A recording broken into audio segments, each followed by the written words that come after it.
breast lump, and then breast cancer. One major risk factor. The things we are exposed to is one major, like I said earlier, is that it has not been found. Do you understand what I'm trying to say? No, that's really scary. Yes. That's yes. really, really scary, yes. because I know that usually when people have contact ailments, you know, there are specific information that they get as to why they were being exposed in the first place. But not even knowing this is really scary. Yes. Now, that will take me to risk factors. Okay. The risk factors are divided into modifiable and non-modifiable. When I say modifiable, I mean risk factors you can do something about, and then risk factors you can do nothing about. You understand? So let me start with non-modifiable risk factors. One is age. It is commoner in women 50 and above. Wow. Yes, though it can happen below 50 years of age. Okay. But it's commoner amongst women 50 and above. Okay. Now, sex. I said earlier that it happens in both men and women, but it's commoner amongst women. So if you are a woman, you can't change your gender, so you are more prone to having breast cancer, right? Then we have race. Like I said, it's commoner amongst white women, however, more aggressive in us. So these are things you cannot modify, because that is just how your genetic makeup is. Now, we have family history. Yes, family history, especially first degree relatives. When I say first degree relatives, I mean nuclear family, like mother, sister, you know. When it's cousin, the likelihood is reduced to about 35%. Yes, but when it is a first degree relative, 50%. Yes, of risk. I see you're already becoming affected by this information. I am, honestly, I am, because you know why? Breast cancer is something that, you know, when people hear about breast cancer, they panic. Yeah, of course. I don't blame them, because Yes, of like you course. rightly said, it's one ailment that people don't really get concrete information as to the About. cause, you know. You're So right. it's scary. Yeah. And then hearing this from you that, oh, you can, you know, actually the risk factor, like you said, there's the hereditary thing, Yes. and it comes from the nuclear family. You know, Yes. it's very, very scary. Yes. But it's very important that people That we get know. this information. Yes, very important. So there are also some genetic factors. That is what is that's what makes people predisposed to it. You know, genetic makeup is not what you can see with the physical eye.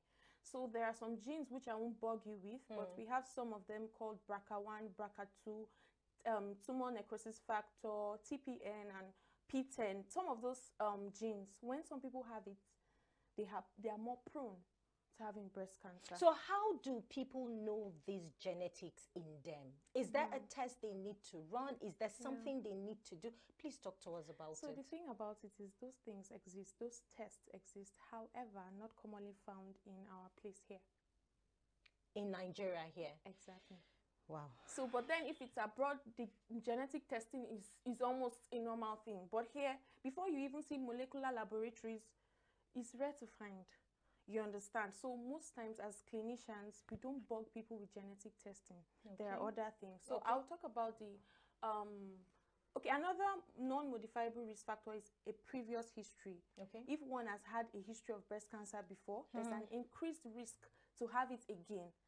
You understand? Yes, there's an increased risk to have it again. Now, we have the modifiable risk factors. That's where people can do something about it. One, diet. Yes.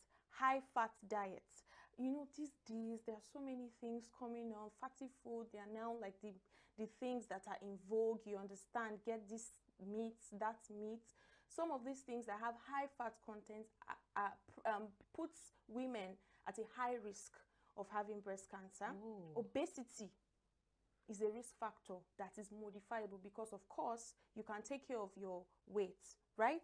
Yes. So we have OCPs, that's oral contraceptive pills. Okay. Those pills predispose women to having breast cancer. Why? Now, the thing about it is breast cancer is it is triggered by some hormones in the body which are supposed to be normal in us. Estrogen and progesterone. Now, high levels of estrogen and progesterone increases the likelihood of having breast cancer. Funny thing is, these hormones are the ones that are implicated in producing breast in the first place. Ooh. So now, number one, that another thing, sorry, I forgot to mention, amongst the non-modifiable risk factors is early menarche. Menarche is the age at which is the first menstrual period, the first menstruation of a lady. So ladies or girls that go through start menstruation very early, at early ages 8, 9, they are more prone to having breast cancer because of their duration of exposure to the hormone called estrogen and progesterone. Yes. Then late menopause. Women that don't get menopause around their 45, 50, some people till like 60, they are still seeing their period. So they are more exposed to those hormones. So they are also more at a risk of breast cancer. Yeah, so the body, the female body is really an interesting one, you know, because, you know, the first thing they say is, oh, if you don't start your period in a particular age, you have a problem. Yeah. If you start, you know, so it's a very interesting body, honestly. Yes. But what do? We need to learn these things to be able to take care of ourselves properly. Exactly. So now let's come to type of breast cancers, which, you know, you earlier mentioned some, and then you made mention of not every lump in the breast is attributed to breast cancer. But how can people detect symptoms of breast cancer? Okay, so first of all, the lump that comes up, you know, before, you know, the beautiful thing about medicine is that we evolve in knowledge. So before, we used to say painful lesions are cancerous, while non-painful are not cancerous. But the truth of the matter is that we have seen now that this pain usually comes when it's already getting to the late stage. Now, before, we used to differentiate it that if you have a lump that is painless, it's most likely benign and not malignant. But when it is painful, it is malignant. You understand?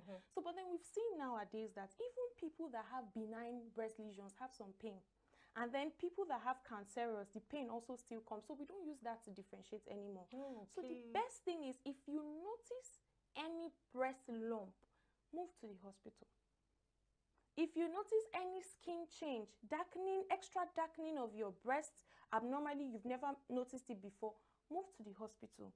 If you notice a dimpling of the skin, like, you know, there's something we say, peau d'orange sign in breast cancer. It's like the back of an orange, where your skin is, there's dimples. You know how orange back is a hair.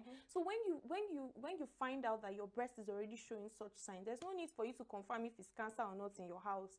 You move to the hospital. Early detection is very important in breast cancer. Okay, so because it's an educative section on the Good Morning Africa show, I'm going to be asking you some questions. Questions that, you know, a lot of people will be like, no, I don't think you should ask this, but it's very important here because we're talking about health and we need to educate people. So you spoke about, you gave an example using the orange. Now, in a female breast, there's a nipple area and then, you know, there's the body. So where exactly, where exactly, is it around the nipple area or the body of the breast that women need to, check on a daily to see if, you know, that particular dot or I don't know what you call it in the medical term. Now, the truth of the matter is that all of them. That sign that I mentioned is just one of it. But the peau d'orange sign is on both the breast, the body like you mentioned, and the areola, the dark part. Now, the nipple, what you can notice about the nipple that is specific to the nipple is discharge. At what stage do one start experiencing discharge? And is it every and or on the breast, or is it every discharge?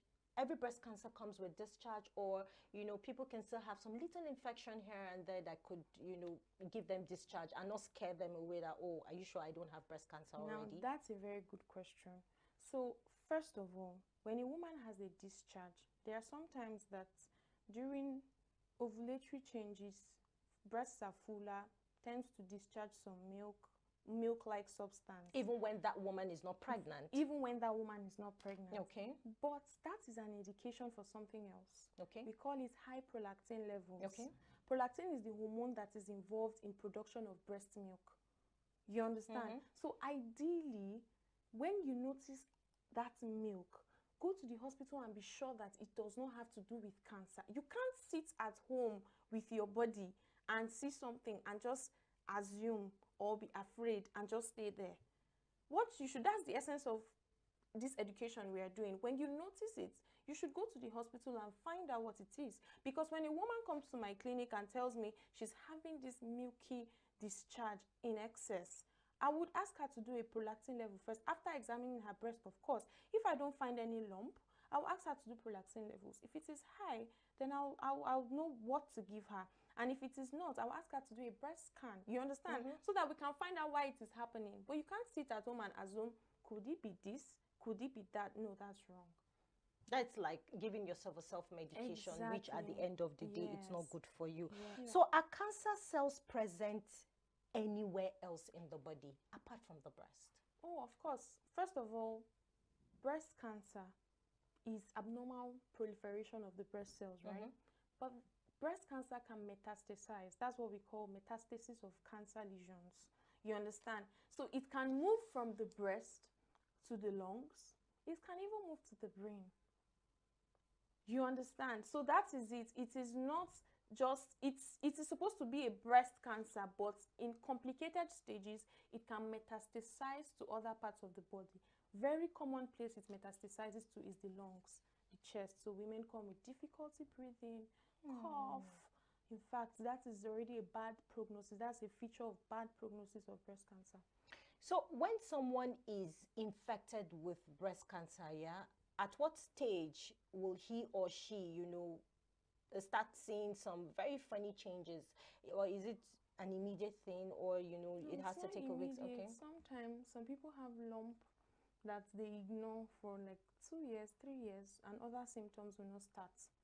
So it's not usually immediate. The only type of cancers that you see them immediate are very aggressive cancers. There are some